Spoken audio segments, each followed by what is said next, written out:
So when it comes to these guys, I've got a love and hate relationship with their products. Some are really good and some are really bad. Where does this, the MOVAS MOFT Snap Case, MOVAS. I'm testing 50 iPhone cases to find the best 5. There's reviewed 29 out of 50. Because I'm a reviewer, not an influencer, for the iPhone 17s, my scoring system is based on what the iPhone actually feels when it hits the ground on its corner, on its face, as well as on its camera lump. Each case gets dropped at least 30 times. So when I say it's terrible, it's because I've got the data to back it up.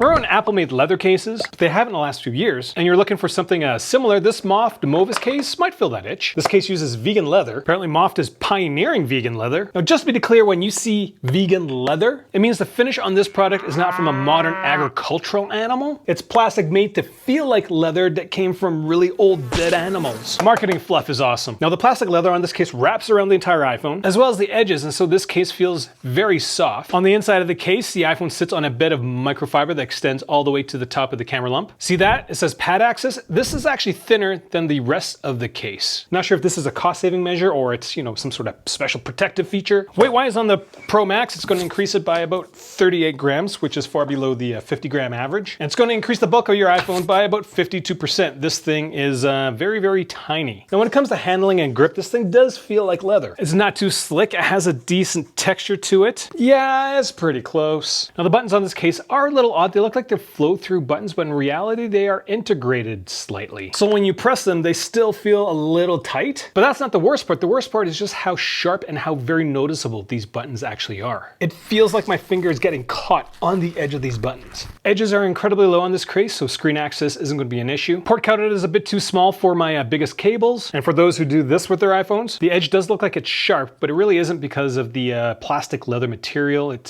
feels pretty comfortable. When it comes to MagSafe accessories, to pull them off takes 8.1 newtons. To push them off takes 7.7 newtons. That's about 26% below average. When it comes to protective design, this case has corners that are 1.7 millimeters thick.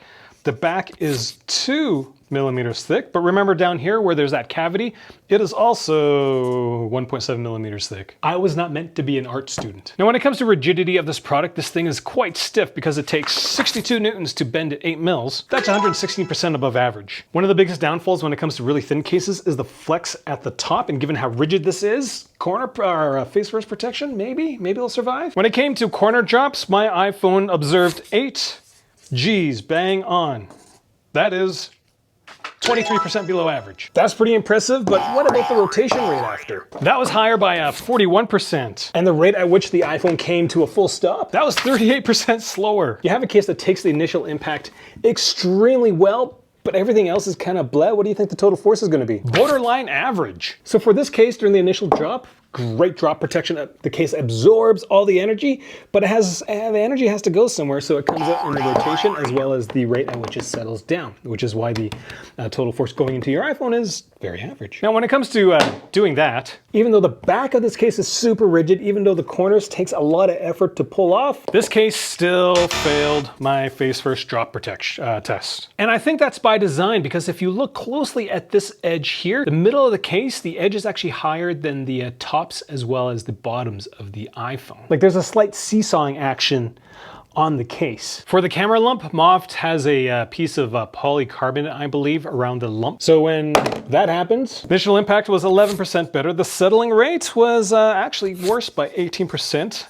And the total force was lower than average by 13%. So not bad. These numbers kind of follow what we saw with the corner drops. So would I get the MOFT Snap Case? Maybe if I was really jonesing for a leather case lookalike that brought me back to the glory days of the Apple leather case, then maybe. But as a case by itself, it's not great. So if I had a choice, I probably wouldn't get this case. I'm testing 50 cases to find the best 5. If this is the first time you're watching one of my videos, I do encourage you to click subscribe, because every single time I finish a video, I will post it at 9:30 the following morning as quickly as I possibly can.